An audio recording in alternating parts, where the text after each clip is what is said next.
Olá, alunos, tudo bem com vocês? Estamos iniciando mais uma aula de história e, antes de mais nada, eu esqueci de colocar aqui o vídeo, né? Mas tudo bem, vamos lá, alunos, ligar aqui a câmera. Ok.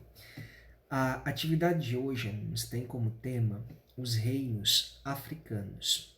E nós começaremos a fazer alguns apontamentos, primeiro direcionado ao reino do Congo. Antes de mais nada, alunos, esse reino do Congo ele era tido, ele era considerado como se fosse um reino próspero, e realmente era um reino cheio de riquezas. E até o século XIV, nós tivemos a fundação desse reino do Congo. Perdoe-me, eu não disponibilizei para vocês um slide, que eu só achei 2 slides em si, que falam especificamente desse reino do Congo. Então, para ficar mais fácil para os senhores, eu vou ler aqui, farei alguns apontamentos para os senhores e depois nós já passaremos para o texto base de vocês, que tem como título O Reino do Congo e que foi escrito, formulado pelo Cláudio Fernandes. Bom, a política centralizada do Reino do Congo, o rei era chamado de Mani Congo e governava auxiliado por um conselho real.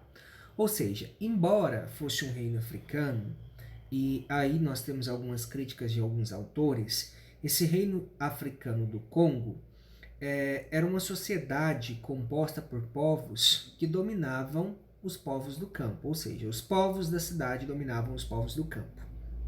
A economia ela era rica na produção agrícola, como por exemplo, eles produziam banana, coco, dendê, sorgo, feijão e pecuária. Eles criavam cabras, porcos, galinhas, artesanato variados, tecidos de ráfia e palmeiras, ferro para a produção de armas e joias e um comércio ativo, onde a unidade monetária era o zimbo, concha da ilha de Luanda.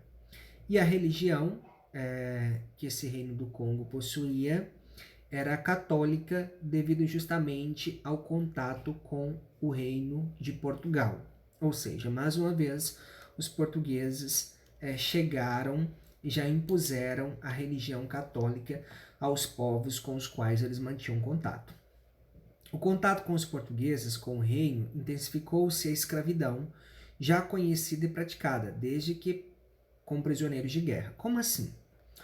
Quando os portugueses tiveram contato com esse reino do Congo, eles perceberam que eles já praticavam uma escravidão. Porém, a escravidão que era praticada no reino do Congo era totalmente diferente da escravidão que os portugueses impuseram aos africanos. Por quê?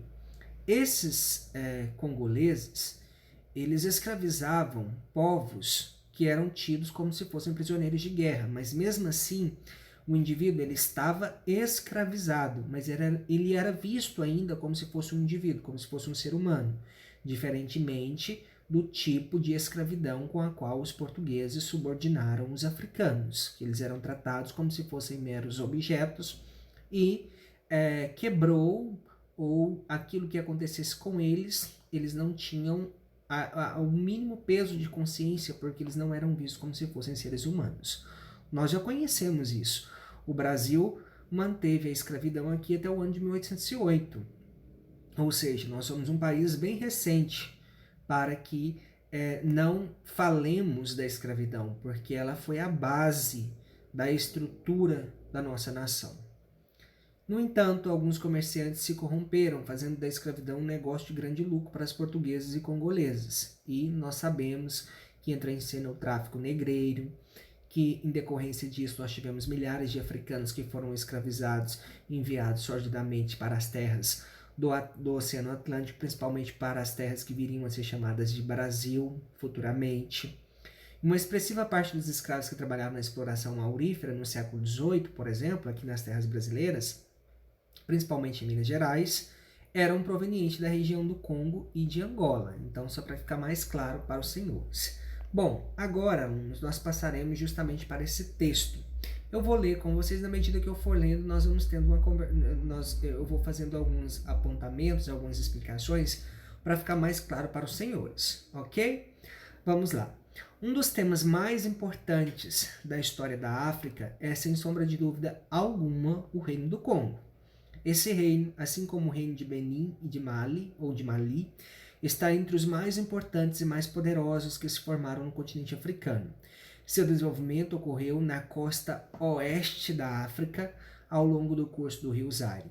Assim como várias outras culturas dessa região, o Reino do Congo tinha por base cultural a etnia Banto, cuja origem está ligada às narrativas míticas sobre a cidade de Ifé. Essa cidade de Ifé, alunos, tem toda uma mitologia Banto que tenta dar justificativa a ela. A mitologia Banto, e isso refere-se às práticas do candomblé, às práticas da Umbanda, elas se relacionam e formam todo um aparato histórico-cultural e que está impregnada na formação e na concretização da vida cultural desse reino congolês. A centralização estatal do Reino do Congo e seu controle sobre a produção econômica da costa africana ocorreram ao longo do século XV, coincidindo assim com a consolidação do Império Ultramarino Português. Por quê? Reino do Congo e Império Português, eles estavam submetidos em uma política de aproximação. Vejam bem, os congoleses, nessa época, eram um reino guerreiro, era um reino que se impunha aos seus vizinhos, aos seus conterrâneos. Desses conflitos travados, eles obtinham prisioneiros. Esses prisioneiros já se tornavam automaticamente escravos dos congoleses. Só que, ainda enquanto eles estavam submetidos ao sistema de escravidão congolês, eles eram tidos e vistos como se fossem indivíduos. Após, com a aproximação do reino do Congo com Portugal, eles perceberam que os portugueses tinham um interesse muito forte em conquistarem esses escravos. E eles começaram, primeiramente através da troca do escambo, a fazerem trocas e obterem dessa forma alguns utensílios que eram úteis à vida desses congoleses. E, em troca disso, eles deveriam fornecer os escravos a Portugal. Portugal, nós já conhecemos o sistema de escravidão que eles impuseram às terras que recebiam o nome de suas colônias. O Brasil foi uma delas. Embora nós não discutamos o problema da escravidão, ele ainda é evidente na nossa nação. Nós ainda carregamos conosco um racismo estrutural. Então, quando eu digo que eu sou racista, eu estou admitindo que eu carrego comigo toda uma forma de pensar, toda uma forma de gesticular, toda uma forma social que me leva a ter, em algum momento ou outro, uma atitude racista. E não me venham com aquele discurso, mas professor, eu te vejo conversando com negros. O termo correto nem negros eu te vejo conversando com pretos. E você aparentemente não é uma pessoa racista. Todos nós somos racistas. Por quê? O racismo ele é estrutural, ele faz parte da nossa cultura. Em um momento ou outro, nós teremos um posicionamento racista, mesmo que passe despercebido. É algo que faz parte do nosso inconsciente. Então, isso o Brasil ainda não conseguiu tratar.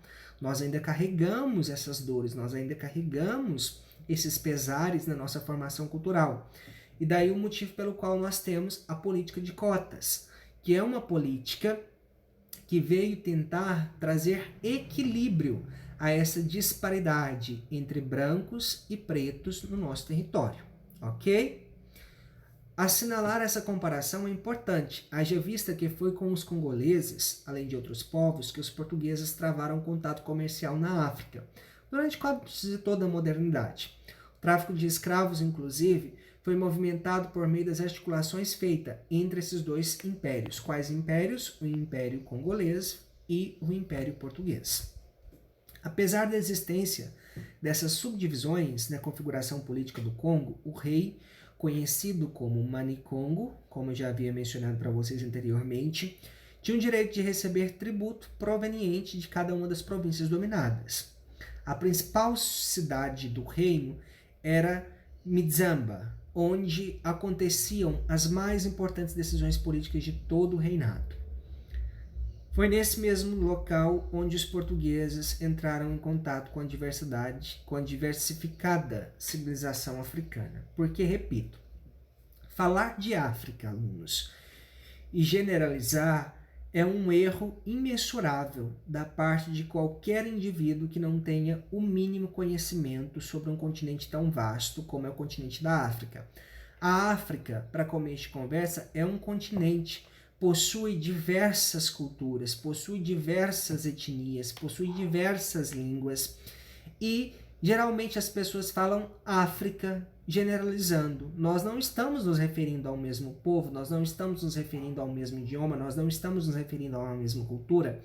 É tudo algo individualizado, é tudo algo separado, é tudo algo que precisa ser pontuado em suas particularidades para que não percamos o foco, que é estudar o continente africano, considerando todas as suas particularidades, sem o medo e sem o equívoco de causar generalizações, ok? A principal atividade econômica dos congoleses envolvia a prática de um desenvolvido comércio onde predominava a compra e venda de sal, metais, tecidos, produtos de origem animal.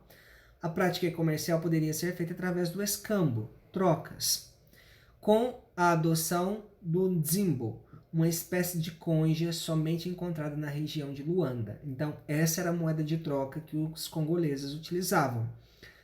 A lembrá-los que nesse período histórico, o reino de Portugal já utilizava moedas feitas a ouro. E o ouro para eles era o top de comercialização. E os congoleses utilizavam uma outra prática comercial, que era essa moeda do Zimbo, que era uma espécie de concha encontrada somente na região de Luanda. Além do tráfico de escravos, as principais atividades comerciais do Reino do Congo giravam em torno do escambo, de mercadorias como sal, tecidos e metais. Um dos principais reis do Congo, conhecido como Manin Congo, converteu-se ao cristianismo na década de 1480. Daí o motivo pelo qual eu disse para vocês, quando eu estava mencionando para vocês as características do Reino Congo, eu disse que os congoleses eram católicos. Essa conversão transformou a civilização congolesa, em razão da incorporação de elementos do catolicismo, ao seu repertório cultural. Ou seja, o Reino do Congo, com todo o seu poderio, sendo uma sociedade guerreira, sendo uma sociedade que se impunha aos demais povos do continente africano, acabou assumindo e trazendo para si uma incorporação cristã que desmistificou a sua formação original, porque o reino da África, querendo ou não, a gente pensa nas práticas do candomblé, a gente pensa nas práticas da Umbanda, e não foi isso que aconteceu a partir do instante que nós tivemos essa incorporação cultural sofrida pela incorporação desses elementos do Reino de Portugal, ok? Então, só para que nós fechemos dessa aula de hoje, nós discutimos relacionado ao Reino do Congo. Nós vimos que o Reino do Congo, a partir do século XV, ele está necessariamente subordinado, ligado ao Reino de Portugal. A lembrá-los que o Reino do Congo era uma sociedade guerreira que tinha o hábito de capturar prisioneiros. Esses prisioneiros eram escravizados e esse tipo de escravidão praticada no Reino do Congo era diferente da escravidão praticada por Portugal e passada e sofrida e recebendo o nome de tráfico negreiro. Prova disso, a partir do finalzinho do século XV, o rei do Congo converteu-se à doutrina cristã e dessa forma nós tivemos uma descaracterização do repertório cultural congolês, ok? Então, uma atividade, um texto tranquilo de ser feito na aula de hoje, e como forma de atividade, alunos, eu sugiro que vocês peguem o caderno de vocês, escrevam o entendimento que vocês tiveram relacionado ao Reino do Congo. Fácil, não é mesmo? Muito mais fácil, e é uma atividade tranquila de vocês fazerem. Tirem uma foto do caderno de vocês com a atividade feita e enviem para o meu WhatsApp privado até às 17 horas e 20 minutos da aula de hoje. Quaisquer dúvidas que os senhores tiverem, recorram ao WhatsApp aqui do grupo, no horário da aula, e elas serão solucionadas da melhor forma possível. Abaixo, alunos, para ficar mais claro para vocês, nós temos uma imagem que traz uma representação da configuração da regionalização do Reino do Congo, isso no continente africano. Vocês podem perceber que temos Kind of Congo, Reino do Congo, e vocês podem analisar que ele levava-se em conta no aspecto da regionalização, que ele englobava várias outras nações, mas tudo isso estava configurado no Reino do Congo, ok? Forte abraço a cada um de vocês, a lembrá-los que nós ainda estamos na fase da pandemia, todo cuidado nunca é demais. Recorram às máscaras caso tenham necessidade de sair, no mínimo 2. Se não tiverem, permaneçam-se isolados, quanto mais isolamento, melhor para todos. Pensem no bem coletivo geral, para que nós realmente possamos ter, no mais tardar possível, uma vida o mais próximo possível daquela que nós estávamos acostumados antes dessa fase da pandemia, ok? Forte abraço a cada um de vocês, alunos.